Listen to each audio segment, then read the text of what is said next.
What's up, everybody? And today we're checking out 10 most elite special forces in the world. This is by Cyber Lava. I will leave a link in the description like I always do. If you want to go and watch the original video without me waffling over the top, then you can certainly go and do that. I will be the judge on what are the best special forces in the world. Although, I've only ever met... Did I ever meet American Special Forces? No, I didn't. No, I don't think so. Maybe I did. I guess sometimes you don't know if you did. I definitely met British Special Forces. So let's find out what they're going to say are the best. Here's my predictions. Obviously, the SAS are going to be in there. They're the best in the world. I don't care what you say. They're going to be in there. Some form of US Special Forces, maybe SEAL Team 6 or something like that. I think maybe we'll have the Spetsnaz, Russian Special Forces. I can't really think of anyone else. Maybe some Indian Special Forces in there. Let's find out. Let's have a look. Let's see who these think are the best. Elite Special Forces are some of the best trained and most formidable units a country can boast. True that. Whether emerging from the water to silently take out guards, or storming a plane to rescue the hostages and eliminate the hostage takers, Special Forces take on some of the hardest missions and live some of the most secret lives in the military world. These true... You say that, but if you walk around Hereford town, where the British SAS are based, you can definitely, at least if you have the eye for it, you can definitely look, like, characterize some people and be like, that looks like the type of person that probably works at the base nearby. I remember when I went to Hereford and I played enemy for the Special Forces. I don't know whether the Special Forces were in training or whether we're just doing some sort of, I don't know, training exercise. But I went and played enemy for them, which was amazing because I get to look around Hereford Special Forces base and meet a bunch of the SF guys. This old Sergeant Major in the Special Forces, the guy was a legend. Met a bunch of them. And if you go out in the town nearby, just walk around the stores and stuff like that, or at least at the time, it might not be like that anymore. You can kind of pick out who are the hench military men that probably work at the base nearby. You can kind of ID them sometimes, but the Special Forces, and they don't always look the part, and that's why they're good at their job, right? Troops are the ones that states look to in order to get the job done. Let's get started. Black Storks, Pakistan. Black The Special Storks. Service Group, SSG, is better known in the country as the Black Storks because of the commando's unique headgear. Their training reportedly includes a 36-mile march in 12 hours and a 5-mile run in 50 minutes in full gear. All right. I'm not going to say that is not hard, because it is hard, but I am going to say 36 miles in 12 hours. To get this, what I got right here when I was a teenager, I had to run 30 miles, so not 36, 30 miles in 7 hours. With a backpack on with 35 pounds on it and webbing. 5 miles in 50 minutes in full gear, that's speed march pace. We do a 9-mile speed march 2 days before we do the 30-miler. And in between, wait, no, what did we do first? We do the endurance course, the Tarzan assault course. Is it endurance course and then the 9-miler? Or is it endurance course and then the Tarzan? I can't remember. And then the other one, so it's probably the 9-miler. And then we do the 30-miler, like, within 4 days. So I'm not saying this is easy, but I'm not saying it's not achievable and it doesn't make you Special Forces. Just saying. Just saying. Don't mean to be a hater. Only about 5% of recruits make it through to the Pakistan SSG due to the tough nature of this 9-month training course, which also includes extensive hand-to-hand combat and an airborne school. The Black Storks are trained for a variety of environments, including mountain, desert, jungle, and underwater. During the early Cold War, they trained and served alongside U.S. Special Forces, and more recently, the Storks have focused on local anti-terrorist operations, counterinsurgency, and intelligence collection. In October 2009, the commandos stormed an office building and rescued 39 people taken hostage by suspected Taliban militants after That's really impressive. That's really impressive. an attack on the Army's headquarters. JTF2 Canada. I had a feeling these would be in it. I think I've done a video on these before. I actually don't know much about them, the Canadian Special Forces, which is interesting. They've got some of the best snipers in the world. In fact, I think Canadian snipers got the longest shot ever recorded, I think. JTF2 stands for Joint Task Force 2, and it's the jewel in the crown of Canada's Special Forces. They deployed to Vancouver in 2010, ready to intervene if terrorists took aim at the Winter Olympics. This group is trained to handle chemical, biological, radiological, and nuclear threats against the worst-case scenario, when a terrorist strike proves more than local police forces can handle. It's a unit that can be deployed against a wide spectrum of issues or crises, and it can be very low signature. Created in 1993, JTF2 expanded to several hundred members following the 9/11 terrorist attacks, and has the most confirmed kills of terrorists in the world, having killed over 100 top-ranked Al-Qaeda members. Almost all of its operations are shrouded in secrecy, and in some cases were even unknown to the Canadian government. Yeah, I mean, it's not unusual for the government to not be aware of what special forces are doing. I think that's one of the perks of being special forces. Not a lot of people know what you're doing, even people who you think would know, right? It's the obvious stuff. Alpha Group, Russia. Now, what about Spetsnaz? Well, to keep it simple, Spetsnaz is a general term for all Russian special forces. Oh, I did not know Within that. the Russian special forces, Alpha Group is as bad as they come. I did not know that. I thought that Spetsnaz was a specific group of special forces, but I'm wrong there. KGB created this elite group in 1974, and it is believed that it operates under the directive of the top leadership in Russia, which is why most of its operations are classified. This force came to fame during the invasion of Afghanistan, during which members of Alpha stormed the presidential palace in Kabul, killing everybody in the building in the blink of an eye. In 1985, a group from this unit was dispatched to Beirut to try and rescue 4 Soviet diplomats. When the diplomats were killed, Alpha Group allegedly hunted down relatives of the hostage takers and returned them to their families in much Wow. smaller pieces, to send Oh my god. That's terrifying. a message to would-be terrorists. Wow. It apparently worked for over 20 years.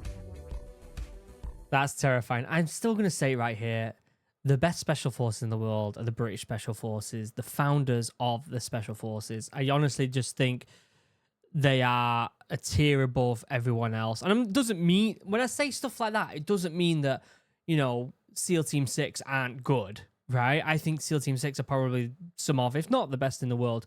I just think there's something independently good about British Special Forces where they just know what to do at the right time and where to be. And they almost have the authority to have that independence where I don't know whether a lot of other countries let them do that. Does that make sense? And you know it because you watch all these interviews with different people, and when they say, oh, what special forces do you really like working with? It's always the British. It's always the British. And to be fair, if you watch videos with like Ant Middleton and stuff like that, famous British special forces, people who have retired, they're usually like the best people to work with are either the Americans, New Zealand, or Australian. That's what they say, or Canadian. Sayre Makol, Israel. This Israeli special forces is focused in intelligence gathering, and it often operates deep behind enemy lines. In 2003, Israeli taxi driver Ilyahu Giro was kidnapped after transporting 4 Palestinians to Jerusalem in his cab, but the Sayre Makol unit located and rescued him from a 3-foot pit in an abandoned factory in a suburb of Ramallah. The most famous of their large-scale operations is Operation Thunderbolt, which came to be after several terrorists had taken hostages on board of an airline which was flown to Uganda. Wow. Many Let me move my head just up a little bit so you can see the subtitles. hostages were released, but over 100 hostages were kept in the airport terminal building. An assault force of Sayre Makol assaulted the position, killing the terrorists and freeing all of the hostages. By the way, if you want me to learn more about an individual special forces, let me know in the comments and we'll try and find videos on them specific ones. Like if you want me to learn more about the Canadian Special Forces or something like that, or a specific branch maybe in the US or India or something like that, let me know in the comments and we'll find some videos on it. GIGN, France. France's elite counterterrorism teams are some of the finest in the world and have proven their abilities and bravery over decades of dangerous operations. But unlike many anti-terrorist units, GIGN is also used in arrest of dangerous criminals, countering barricade suspects, quelling prison riots, VIP protection, and other high-risk police operations within France or former colonies. Since its founding, the GIGN has seen consistent action. Its members are considered absolute masters of hostage rescue and intervention, especially in high-density environments like buses, ships, trains, and airlines. Their faces are not allowed to be photographed fully exposed. Therefore, they're often seen wearing tactical ski masks. That's the same with any special forces aren't allowed to be photographed. We know that. we're well aware. In fact, it's actually more prevalent now than ever, but regular military aren't supposed to have their pictures taken. I know there's a lot of Royal Marines that have social media and stuff like that, but we actually get a briefing saying don't plaster yourself all over social media until you're out of the Corps. And even when you're out of the Corps, you got to be careful. So I've completely taken that idea and thrown it out the window, haven't I? Over 500,000 subscribers here now. People know exactly who I am. When operating in public. GIGN is known for innovation in technology applications and tactical methods. Their most famous operation is their assault on Flight 8969, which was an Air France flight that was hijacked on December 24, 1994, by the armed Islamic group in Algeria, where the terrorists murdered 3 passengers with the intention to blow up the plane over the Eiffel Tower in Paris. Jesus. When the aircraft reached Marseille, the GIGN stormed the plane and killed all 4 hijackers. Wow. The bravery of its members comes from their extreme training course. In fact, the training is so extreme that the GIGN has lost more men during training than during their 1,000+ operations. Jeesh. GSG9 German. I had a feeling these were going to be on air as well, although I didn't call it. I should have called it. I thought these were going to be on it. The GSG9 was formed after the failure of the German police to rescue 11 athletes kidnapped by a group of terrorists during the Munich Olympics, where all the athletes, 5 of the terrorists, and 1 police officer were killed during the rescue attempt. Oh my god. So they formed the special forces after this, which is super interesting. It makes me think that they probably had special forces before this, but they were probably made more public. Or my presumption is they were thinking about it. I mean, when did that... I wonder when that Olympics took place. It didn't give a date, did it? In their first major mission, they took a group of 4 terrorists who had hijacked a Lufthansa flight in Somalia. 3 of the terrorists were killed, and the 4th captured during the rescue, but none of the 86 hostages were killed. Between 1972 and 2003, the GSG-9 had successfully completed over 1,500 missions, and yet only discharged a weapon 5 times, 2 of which were to shoot the attacking dogs of people they were trying to arrest. An estimated 300 to 400 people now work within the GSG-9, but the exact figure is not known. Its work today concentrates on counterterrorism, hostage situations, and disarming bombs. JW9, Poland. The Grom. I don't know anything, I don't think, about the Polish Special Forces. Like, I don't think I've ever done a video on that. I've done a video on the Germans, the Canadians. Don't think I've done any on the French. I did do a video on the French, what's the French military called? That's completely slipped out of my head. You know which one I'm talking about. The one where anyone can join from any country. What's it called? Oh my god, it's gone out of my head. I literally did a video on it not long ago. GROM is the leader in Poland's anti-terrorism efforts. It was named after the Silent Unseen, which was Poland's elite World War II Special Operations Unit. The GROM began its operations in 1990, and it mostly deployed in unconventional warfare roles as they have special training in operational maneuvering response. Since the terrorist attacks of 2001, the GROM has been deployed alongside U.S. Special Operation Forces in Iraq, Afghanistan, and elsewhere. During this time, they have developed a close working relationship with the U.S. Navy SEALs. That doesn't surprise me because of how close they are to Russia. That doesn't surprise me at all that they're collaborating with the Navy SEALs quite a bit. Also, it's the French Foreign Legion that I was talking about. And have a well-earned reputation of being one of the fiercest and most competent special forces on the planet. Their training includes a variety of disciplines. All of the soldiers undergo the same specialized training in anti-terrorism and special operations, as well. We did work with the Polish military when I was in the Royal Marines, but we didn't know what branch they were a part of. And I don't know whether they kept that from us because maybe they were special forces or whether they just didn't really need to tell us. So maybe I've worked with these, maybe I haven't, I'm not too sure. Chances are they were probably just regular Polish military, but they wouldn't tell us what part of the military branch they were with, which is kind of weird, isn't it? As frogman, sniping, and parachuting. In 4-man teams, each soldier must be prepared to assume the respective responsibilities of his colleagues should it become necessary. Approximately 75% of ground personnel are trained as medics or paramedics and can speak multiple languages. Wow. In addition, each group is supported by several professional physicians. Navy SEAL Team 6. Yeah, we knew these were going to be up there. 3rd, though. My presumption is the SAS are number 1. I mean, they've got to be. But what's in the number 2 slot there? Maybe SBS? Maybe it's 2 British Special Forces in there? Oh, wait, there's someone at my front door.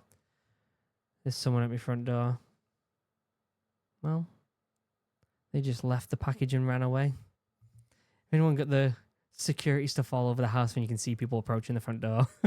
USA. You knew these guys were going to have to show up sometime, didn't you? Yes, The I SEALs did. are an American Special Forces group created in 1962, which have achieved near mythical status.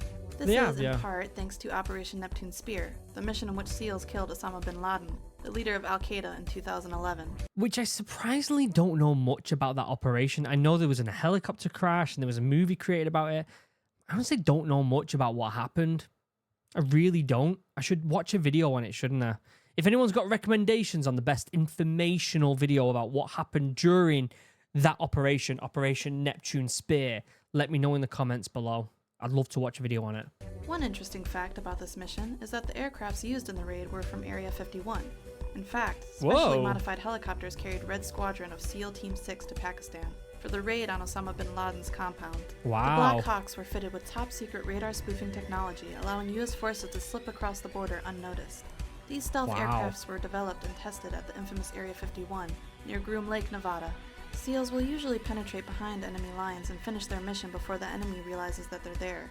One quality that makes them so effective on land, air, or even at sea.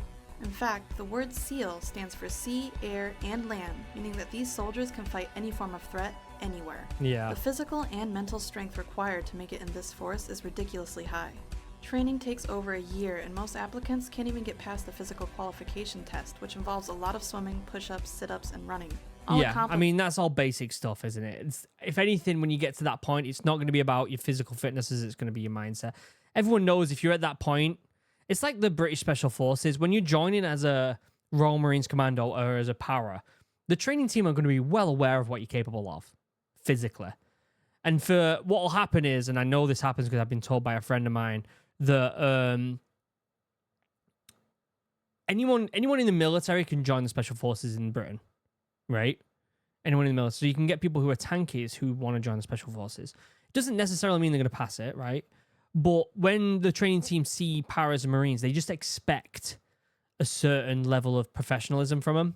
And it's almost as if the physical part of it, they're aware that they're probably going to pass the physical. Not always, but they're probably going to pass the physical part of it. And it weeds out a lot of people who are well below par and what they need to be. In fact, they tell us in Royal Marines training that when you pass out as a Royal Marines Commando, you are more than fit enough to go Special Forces. And the only thing that's stopping people from doing it is because of injury, because you've been in training that long, you're more susceptible to injury. And I think they actually, rumor, this might not be true, they did a test where they got a few lads straight out of Royal Marines Commando training and put them straight into Special Forces training. And they all passed it apart from a couple that just got injured because of the physical fitness. And so at that point, fitness isn't really that big of an issue. If you're already this high of a standard of a soldier, it's not that big of an issue. It's all about mental toughness and resilience and a state of mind. In a very strict time limit. Get past that and you enter general training. Past that and you move on to SEAL qualification training, which then opens the door to specialized training. All of this ensures the SEAL members are physically and mentally as tough as nails and capable of undertaking the most difficult operations in the world, wherever that may be. All right, number 2. SAS, UK. SAS are number 2? Who are they going to put as number 1? No matter what at this point, it's going to be controversial. SAS are number 1. 100%. No other elite special force in Europe can claim to be better than the SAS. The British Special Air It's going to be an American one, innit? It's going to be an American one, and I'm going to be so annoyed about it. Service, known commonly as the SAS, was created in 1941 as a force which could operate behind German and Italian lines and support resistance movements. Which reminds me, I watched that film with Henry Cavill. What's it called? League of Gentlemanly Warfare. Oh, go and watch it. It's so good. It is brilliant. And there's also that BBC TV show. There's the same premise. It's the founding of the Special Forces, and it's hilarious and brilliant. You should watch both of them if you haven't already. Against the occupation forces. The training that a recruit has to go through in order to become part of the SAS is extremely difficult, since in addition to the 40-mile march, the 2-mile swim, and the push-ups and pull-ups, you have to survive in the jungle to learn survival and navigational skills, after which you endure survival practice. The final test is a 36-hour interrogation session meant to break the candidate's will. Not convinced this is better than the SEALs?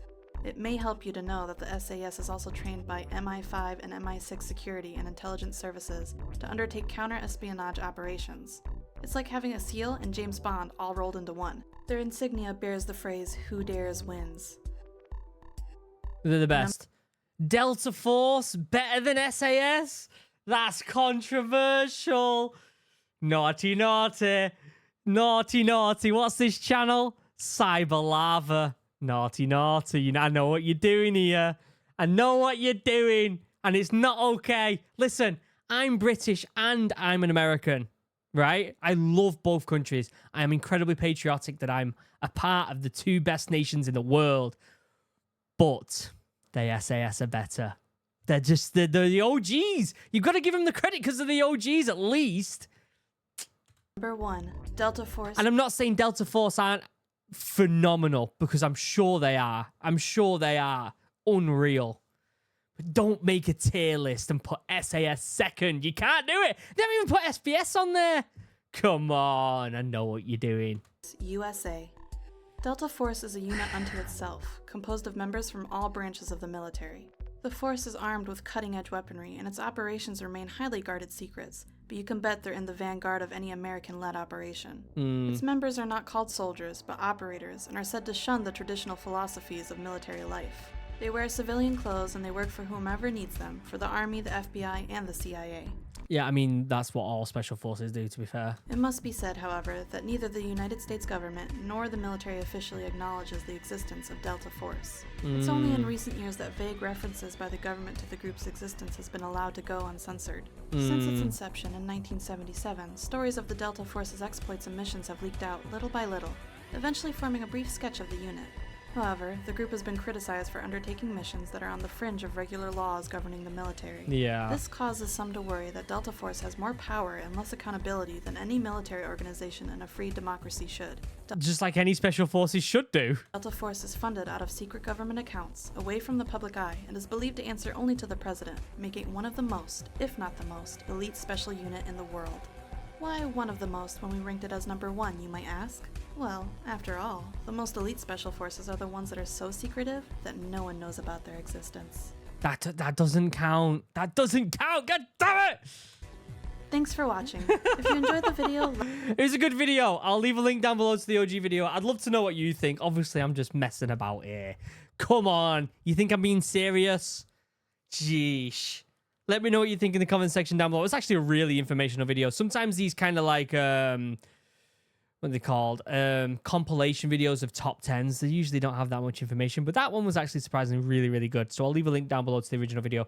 Let me know what you think in the comment section down below. I'd love to know your thoughts. Check out links down below to morale and all that good stuff. And until next time, I love you all. Have a wonderful day. SAS are better. Goodbye.